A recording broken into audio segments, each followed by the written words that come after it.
إن الحمد لله نحمده ونستعينه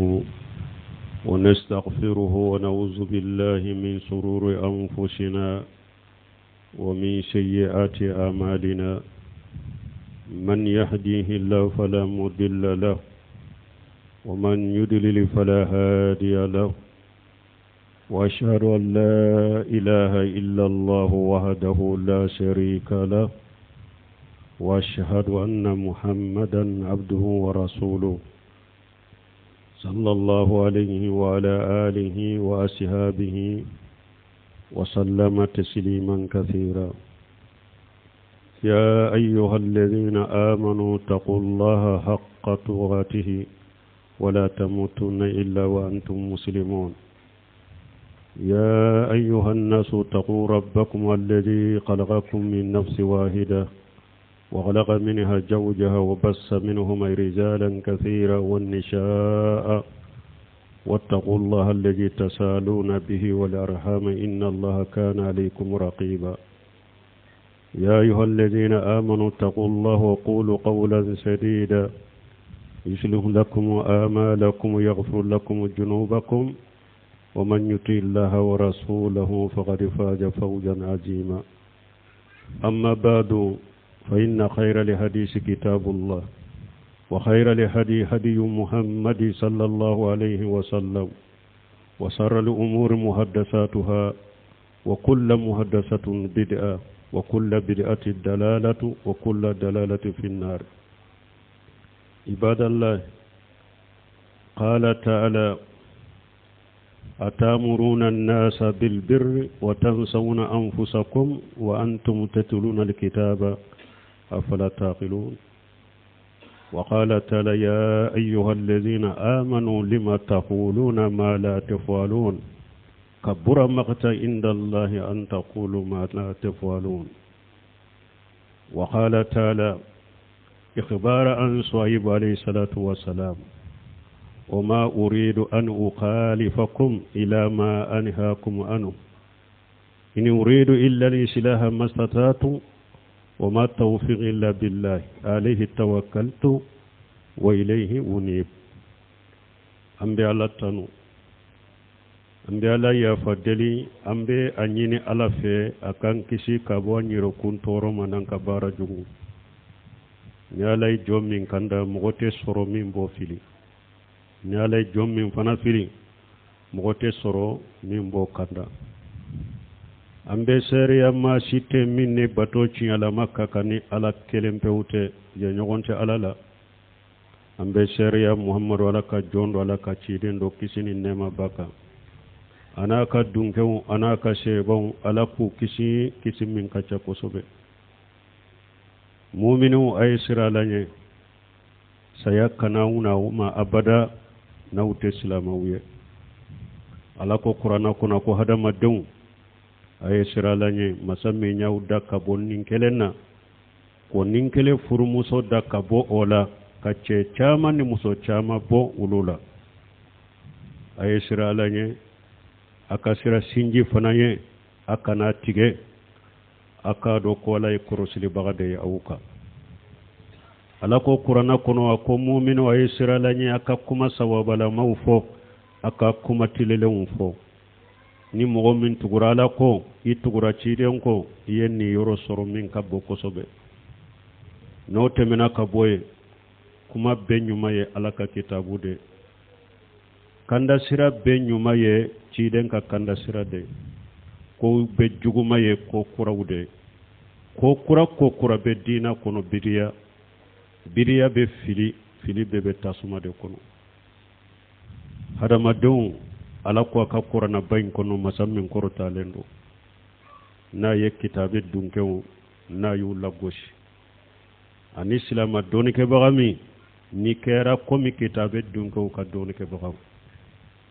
o yado o de yato sufyan ibn wayna ko ako man fasada min ulama'ina fa fihim sabahu min al-yahud wa man fasada min ulama'ina ففيه سبب ومن فسر من علمائنا ففيه سبب من اليهود ومن فسر من عبادنا ففيه سبب من النصارى. سفيان بن وينا ko ako ni silama doni ke baga min cinyana waye yahudiya wunyogona de silama bato kelami silama ka bato kelami fana na cinyana waye nasara wunyogona de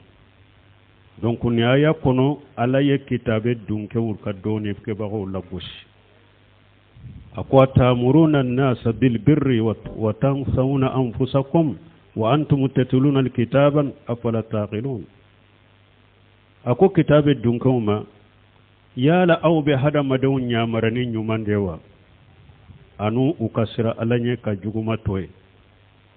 abenyina awyere kunko atawyere nyamarani nyumaye ata yere fatanya kabo juguma ma yala hakilite awladewa aka hakilita rami kitabe dunkaw laggosirani ninya hada maden kanake eka ke nyamari kelaye ika ke balili kelaye mebe mo nyamarani minye toke ibe mo bali kabo minna uto toy way laggosiri belebele bade kata don ke bagama woriato imam an-Nawawi rahimahullah ayen ayawdo bonda de kono bonda minna ko kankari magele ani janga kata gelebe mugo ka mugo mimbe mugo nyamarani nyumay nata ke ani nabe mugo fatanya kabo juguma man na bodeke donc ni aya folo e alay kitabe dunke wutu don ke bagol lagosi atamuruna an-nasa bil birri wa tansawuna anfusakum wa antum tatluna al-kitaba afala taqilun hakili bemi mugo minni ebe mugo nyamarani nyumay e yere take ebe mugo fatanya kabo juguma may bodeke ika hakili bemi alako yala hakilite elawa ninya aya foloy aya fulana lako ya ayyuhalladhina amanu lima taquluna ma la tafalun kabura maghta indallahi an taqulu ma la tafalun alako mu'minu aw munun dara alala haqiqa munna abe fenfo ateminke adimi kabo alafe hadama denka kuma dofo kuma minni take o dimi kabo alafe kosobe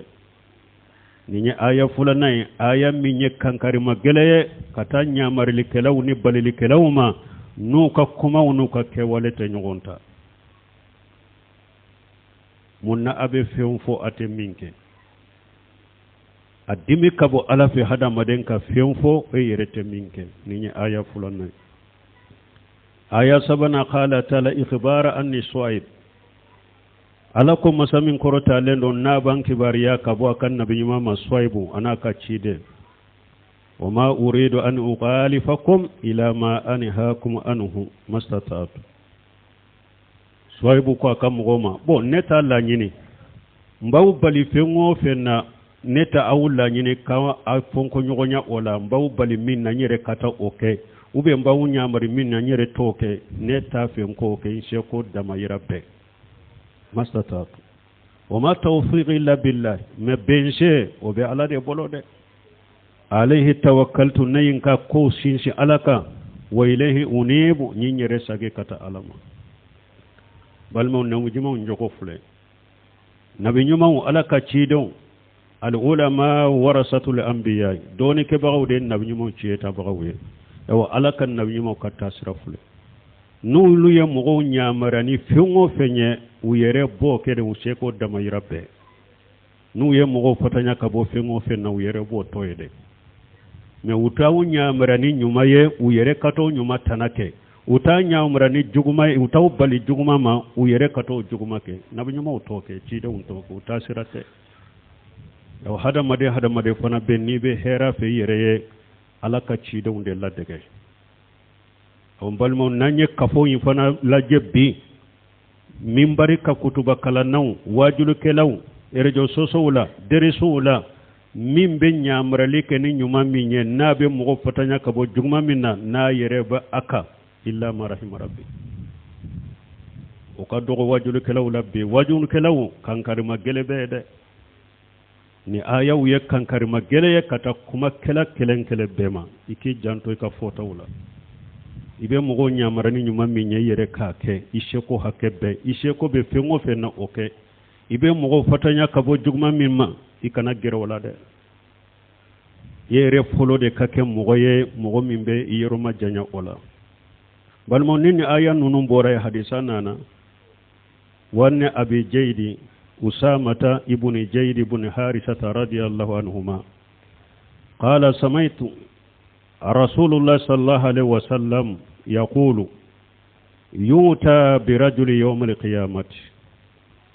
فيلقى في النار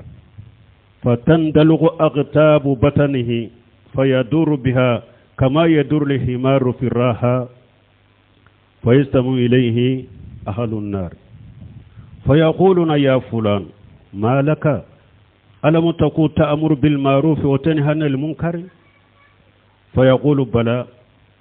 كنت آمر بالمعروف ولا آتيه وأنهى عن المنكر وآتيه متفق عليه بل وني حديثي كان كريم مجلة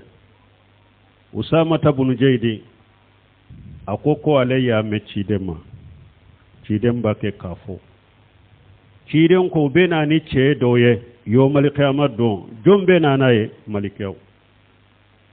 ala be malikaw nyamariya ubena ni che doye qiyama do malikaw ube che fili jahannaba kono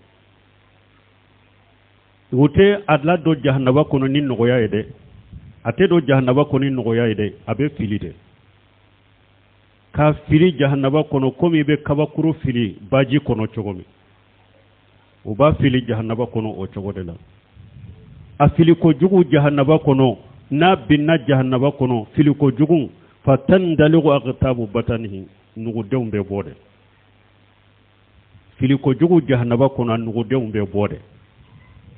fayadiru biha kama yadiru alhimaru fi raha abe munumunu akan nugu dew kerefe nugu dewbe bo kono ale yere be munumunu akan nugu dew kerefe komi fali na be munumunu ñoo sinsi fara kerefe cokomi yaro folo la sanu ñoo sunsu fe munum bambolo sisa sanu ulu kana folo ube fara de kono she ka fara berebele bado ba kono she ube fara fulana fana kono wa ubo o she ka wo bola ka biri doyinka donc mi ni wo bola ube ñoo do kono ni ñoo do na kono bo wobe farami na mabone ko fela nyoy mbeta okono ube iri jo woyin kono ka jurudo iri na ka siri fali kona falila fali be munu farai nofe iri mbe munu nyoyin kono aba susu folo la nyotu mbe susu ni chogo de la sani nyosusu fe munu bena mbambolo sisa sani ulukana awa chiden ko ninche jahannaba kono abe munu akan nugo dew kerefe komi nin fali be munumunu nyosinsi farain kerefe chokomi nin kera jahannaba dewbe kabako jahannaba dewbe bena ube fara nyogon ka cheyin koro uba fo karasa munyi sorote munya natiya ninjanga kata sugumi be ekan ninye munye yala ede tunte mugo nyamara ni nyumaywa ni be mugo fatanya kabo jugumama abafo oho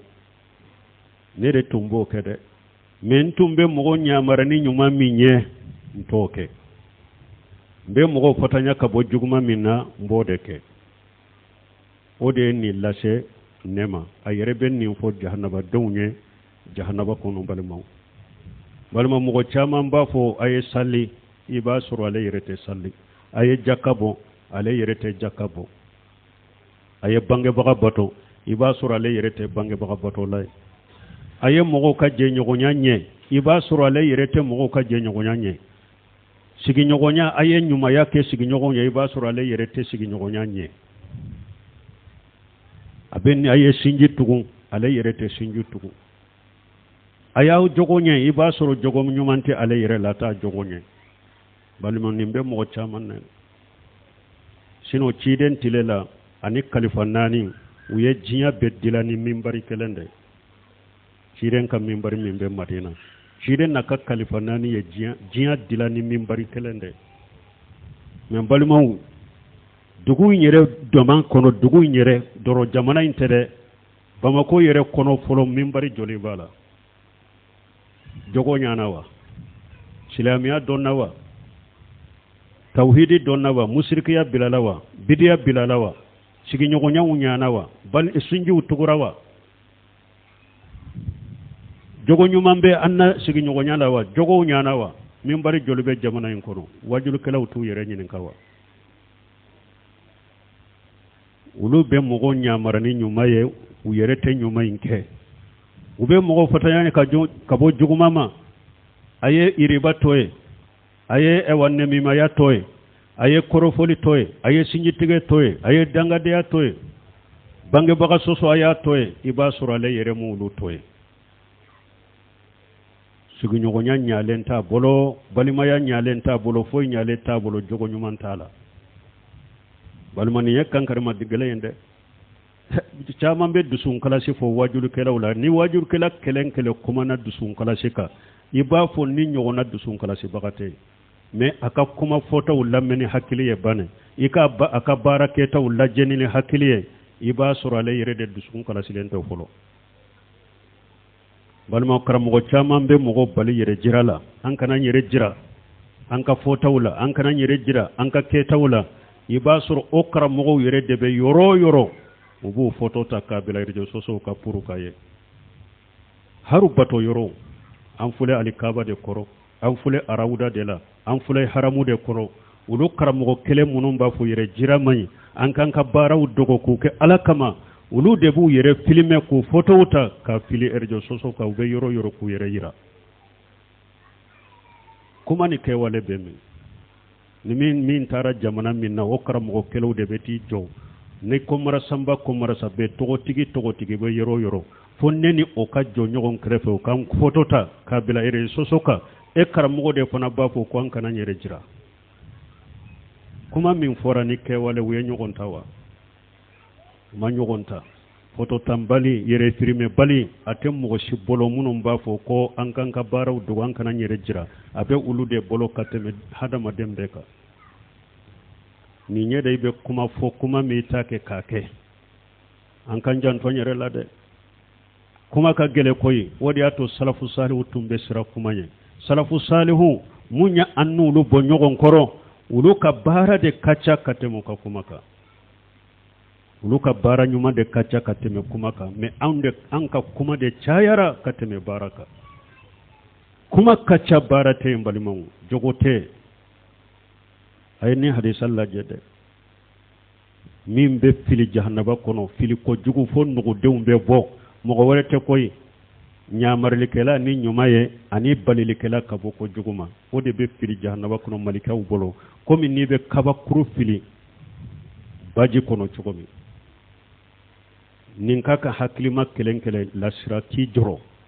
ambe kuma munun fo min baruka dareso la wajulu la rejo soso la ijanto ka fota la ani ka keta ka nyogonta me fota ni keta te nyogonta mbalimon masiba bala de folo yahudiya jogo de do yahudiya nyogona de ye yahudiya jogo de do fulana mimba no fe ki fili jahannaba kuno fokati no de mbo ambe ala delala ka dusun kala si jama mbalimon ala kanke mogoye nambe kuma munon fo nambe mogo nyamarani nyuma minye anche ko be pe ngofel la ankate nambe mogo fatanya kabo juguma munuma anka nyuruma janya ula barakallahu li wa lakum fil qur'anil hakim wa nafani wa iyyakum bima fi min al dhikril hakim aqulu qawli hadha wastaghfirullaha li wa lakum wa lisa'iril muslimina min kulli dhanbi wastaghfiruhu innahu huwal ghafurur rahim.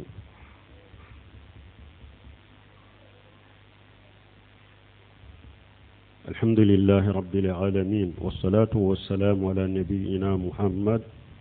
وعلى آله وأصحابه وسلم تسليما كثيرا أما بعد قال صلى الله عليه وسلم ما جيبان جائعان أرسلا في القنم بأفسد لها من هرس المرء على المال وصرفه لدينه أرواه الترمذي balma wanya min fo hada madenka mugo nyamarini nyuma yerete sekate ibe mugo fotanya kabo minna iboke mumbe hada madem bila wala ko chaya na folo kanu ani togo nyini majamulin kanu togo kanu korota kanu wodo me hada madem bila nin ko sugula wori ato ciden ko hadisa dola ako suruku kongoto fula nuyu uci kata ba warema ko be ba ucinya cogo cogo ko mugo fana hadamade ni koy kan nafolo de kanu ani ka korta kanu nin ko fula nafolo kanu ni korta kanu ube hadamade dina cinya ka teme surku kungoto fula nu ci kata ba warema ube ba ucinya cogo mi karamogo yenni nafolo kanu ko jugu ika kewale utese ka tile ika kuma utese ka tile la budda duskun tese ka kalasi bi yere yira nafolo kanu porta kanu karamogo ni jogo fula ye nyogon soro mogo la o yika dina cinya to de ni jogo fula be ka dina cinya de komi suruku kungoto fula ni yu ci kata bawre mo be bawu cinya cogo ni jogo fula be hadamaden ka dina cinya ka teme oka mbalmo misiru fule karamogo munun be mogo wajo an kan yere majigi nafolo te foye jinya te foye wulu yere de be kele bambali la misiru kono joyoro kama kele bambali be wulu yere de bolo misiru kono nafolo kama nyogon be bugo misiru kono marafa be ta nyogon kama misiru kono muru be ta nyogon kama misiru kono ibe almami fula soro datigelembe nyogon te kuma nyogon fe abe joyoro kanu kele mun bunu nyonte fengorete de abe joyoro kele abe nafolo ko kele almami fulawte kuma nyogon fe be misiri kele ngono ube unu ka salli wala lawte kuma nyogon fe kele bunu nyogon che abe joyoro kele abe nafolo kele mi nyai buna rajaba ni hadisa kele aye kitabu de dilaka aye risala dilaka jamul mali wal jahi risalatu jamul mali wal jahi ibn rajaba yi risala dilaninka ko na folo la gosile ani titri ni daraja ni togonyini aye kitabu indila odeka o mbalmo munye mughtasaru min hajil mughtasaru min hajul qasidina ako ko sababu o debe hadama dembila yere jirala mogo ni desera ka dusun kala si soro ibake ki yere jira ako sababu sabade min hajul qasidina ako sababu sabade bala ako ula sababu folo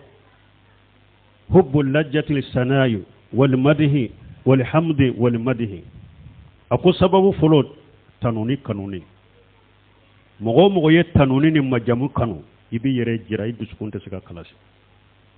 mogo be tanuni de fe hadamaden kun tanu ikun majamu mogo bo fe ako oye sababu ibi yere jira idusukun te sika kalasi ni nye folo ako sani fulanna alifiraru min aljammi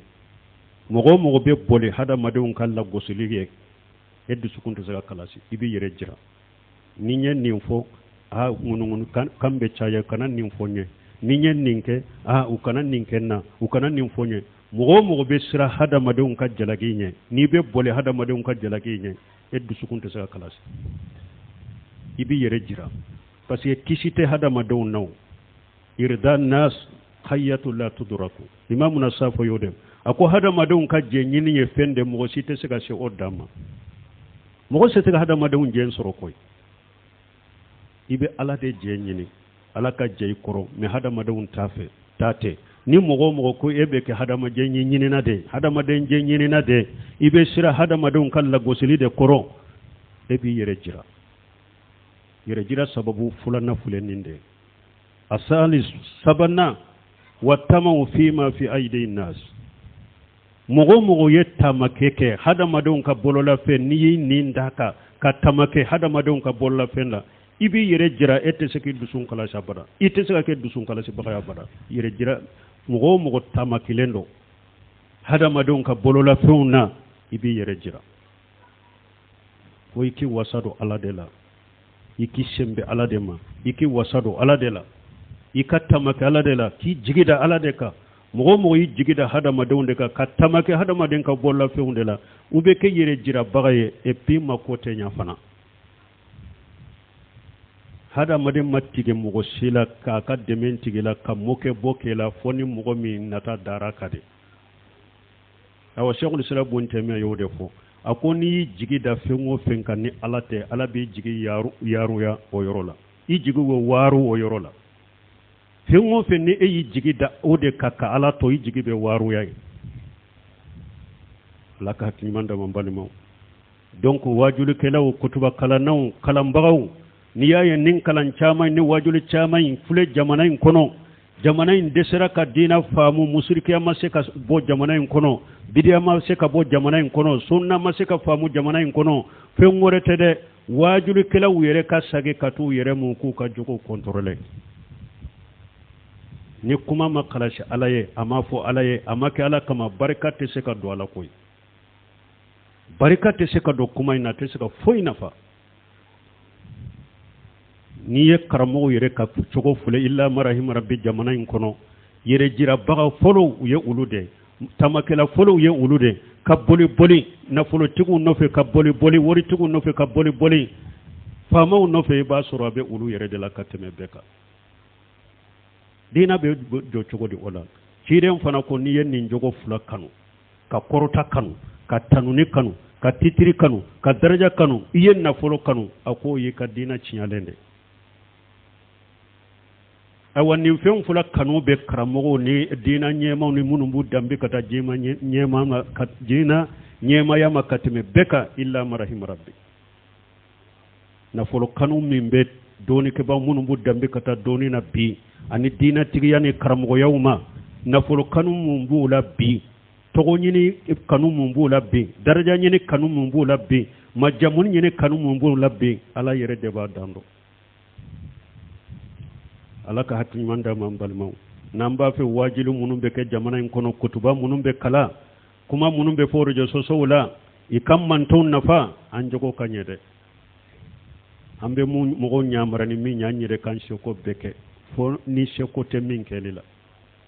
ibe mu go bali ka bo femmina e yere ki yere ma janya ka bo la folo nyam balima ni yere jira yere nyu nyalembe karamo de bolo qur'ana kalanto filimeli photo kutubaw kalanto filimeli photo ihiju to filimeli photo iwalu murato filimeli photo idawa kala koto filimeli photo har nu tara woleli ke jamana mina kulu tara dawala fu kata jommo do kerefo nu ka photo ta ku bila rejo sosuko fu ka filimede ka bila bennin jamana de la karasa bennin jamana de la balma nunun te heraye karamo waye sage kataw yere madone aka yere contrôle aka yere waju ko bele bele baw bawu nyede ni aya saba min kalana anini hadisa min kalana ko bele bele bade be kuma kala wunye ambe ala jalala ka hinnana ala kanke dusun kala si bagay ala kanki say ankisi yere jirawma ربنا آتنا في الدنيا حسنة وفي الآخرة حسنة وقنا عذاب النار ربنا لا تزغ قلوبنا بعد إذ هديتنا وهب لنا من لدنك رحمة إنك أنت الوهاب اللهم اجعل الإسلام والمسلمين وجل الشرك والمشركين ودمر أعداءك أعداء الدين برحمتك يا أرحم الراحمين وآخر دعوانا الحمد لله رب العالمين